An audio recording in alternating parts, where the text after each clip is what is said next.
hadapan lawanku, Engkau mengurapi kepalaku dengan minyak baru. Jumpa kembali di Sharing Firman. Tema Sharing Firman hari ini adalah rasa aman tanpa pertobatan itu tipuan. 1 Yohanes 1:6 berkata, jika kita katakan bahwa kita beroleh persekutuan dengan Dia, namun kita hidup di dalam kegelapan, kita berdusta dan kita tidak melakukan kebenaran. Saudara, kalau kita sudah di dalam terang, seharusnya kita punya gaya hidup di dalam terang. Kita harus meninggalkan kegelapan. Nah, ketika kita mengatakan bahwa kita bersekutu dengan Kristus, tapi kita hidup dalam kegelapan, artinya kita berbohong, kita berdusta. Artinya kita tidak melakukan kebenaran sama sekali. Saudara dikasih oleh Tuhan, kita hidup di zaman ketika banyak orang merasa aman. Bukan karena hidup benar, tetapi karena merasa semua baik-baik saja. Mereka ke gereja, lalu mereka memberi persembahan, mereka ikut pelayanan, namun hati dan kehidupan tidak pernah berubah. Itu bukan keselamatan, itu bukan iman, dan itu hanya rasa aman yang palsu. Banyak orang ingin jaminan surga, tetapi tidak mau hidup baru. Ingin berkat Tuhan, tapi tidak mau bertobat. Ingin damai, tapi tetap menikmati dosa. Saudara, rasa aman tanpa pertobatan itu adalah tipuan. Bukan dari Tuhan, tapi dari diri sendiri dan dari si jahat. Hati-hati, bertobatlah. Katakan amin. Nah, Bapak Ibu semua, Tuhan menawarkan keselamatan, bukan kesempurnaan sebuah agama. Ada orang mengira, ya asal ke gereja saya aman. Asal sudah dibaptis saya aman. Asal saya Kristen dari kecil, saya aman. Tetapi Yesus tidak pernah meminta sekedar identitas agama. Yesus meminta hati yang berubah, Bapak Ibu semua. Maka Yesus berkata di Matius 4:17, bertobatlah, sebab kerajaan surga sudah dekat.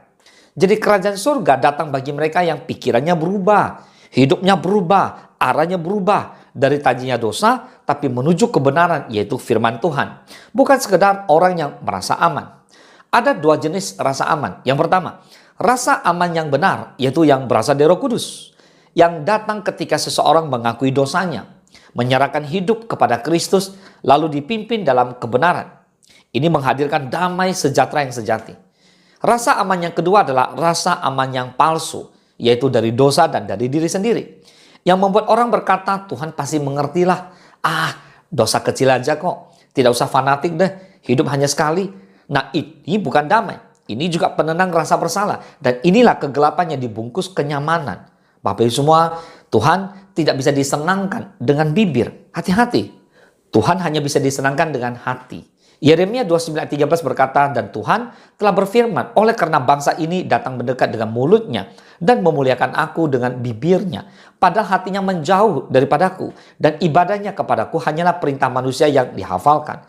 Tuhan tidak terkesan dengan pengakuan Kristen di KTP, lagu rohani yang dinyanyikan, postingan ayat firman Tuhan di media sosial. Yang Tuhan cari adalah pertobatan sejati, Bapak Ibu. Sikap hati yang berkata, Tuhan, aku salah, aku mau bertobat, ubahlah aku menjadi baru. Jadi pertobatan bukan sekedar menangis. Pertobatan adalah sebuah berbalik, artinya ada perubahan. Jadi mengapa rasa aman tanpa pertobatan itu menyesatkan? Itu tipuan. Yang pertama, karena membuat orang nyaman hidup dalam dosa. Iblis tidak peduli kalau kamu ke gereja, Bapak Ibu. Asal kamu tidak bertobat, iblis menang. Yang kedua, menghasilkan iman yang tidak berubah. Yesus berkata, dari buahnya lah kamu akan mengenal mereka. Iman tanpa buah bukan iman. Itu hanya perasaan religius saja. Yang ketiga, menjadikan seseorang tidak peka terhadap suara Roh Kudus. Hati yang tidak mau berubah perlahan akan menjadi mati rasa. Yang keempat, membuat orang kaget di hari penghakiman. Yesus berkata, bukan setiap orang yang berseru Tuhan, Tuhan akan masuk ke dalam kerajaan surga. Matius 7:21. Mengapa? Karena banyak orang yang mengaku mengenal Tuhan, tetapi tidak hidup dalam kehendak Tuhan. Tidak hidup seperti apa yang Tuhan mau. Sekarang kita lihat, ada ciri orang beriman tanpa pertobatan. Yang pertama, rajin ibadah, tetapi tidak pernah berubah. Yang kedua, hafal ayat firman Tuhan banyak, tetapi tidak taat. Yang ketiga, senang dipuji secara rohani, tetapi tidak suka ditegur. Yang keempat, berdoa minta berkat, tetapi tidak mau menyerahkan dosa. Yang kelima, aktivitas rohaninya banyak banget, tetapi hubungan pribadi dengan Tuhan nol besar, kosong.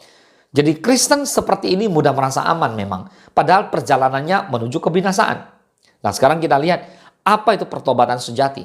Saudara, pertobatan bukan soal pindah gereja, menangis karena ketahuan, merasa bersalah sesaat, atau melakukan ritual secara rohani. Pertobatan adalah yang pertama, mengakui dosa tanpa alasan pembenaran. Seperti Daud berkata, terhadap engkaulah aku berdosa. Yang kedua, membenci dosa, bukan menikmatinya diam-diam. Yang ketiga, berbalik dari kehidupan yang lama, meninggalkan hal yang menjauhkan kita daripada Tuhan. Yang keempat, mengikuti Yesus setiap hari, bukan seminggu sekali saat ibadah. So, rasa aman yang benar hanya ada di dalam Kristus. Makanya Roma 8 ayat 1 berkata, demikianlah sekarang tidak ada penghukuman bagi mereka yang ada di dalam Kristus Yesus. Perhatikan, kata di dalam. Di dalam artinya hidup menyatu dengan Kristus, menjalani hidup baru, dipimpin Roh Kudus, mencintai kekudusan. Kalau di luar Kristus, rasa aman apapun hanyalah fata morgana, itu semua hanya tipuan belaka. So, sekarang bagaimana penerapan praktis dalam kehidupan kita? Bapak Ibu semua, untuk mengalami rasa aman yang sejati, yang pertama, minta Tuhan selidiki hati kita. Apakah aku hanya merasa aman atau sungguh hidup dalam pertobatan? Yang kedua, singkirkan semua dosa yang masih disembunyikan.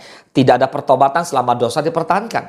Yang ketiga, komit untuk hidup dalam kebenaran. Meski sulit, ayo Bapak Ibu semua, kita harus berjuang bersama-sama. Yang keempat, bangun hubungan pribadi dengan Tuhan setiap hari, bukan hanya kegiatan rohani. Nah, Bapak Ibu semua, saudaraku, Tuhan tidak memanggil kita menjadi orang Kristen nyaman, tapi orang Kristen yang bertobat.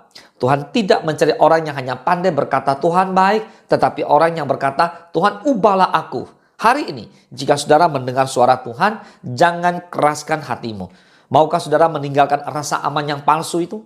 Maukah saudara berjalan dalam pertobatan yang sejati? Maukah saudara mengalami damai yang benar yang asalnya dari Tuhan Yesus? Hari keselamatan adalah hari ini. Bertobatlah, karena kerajaan surga sudah dekat.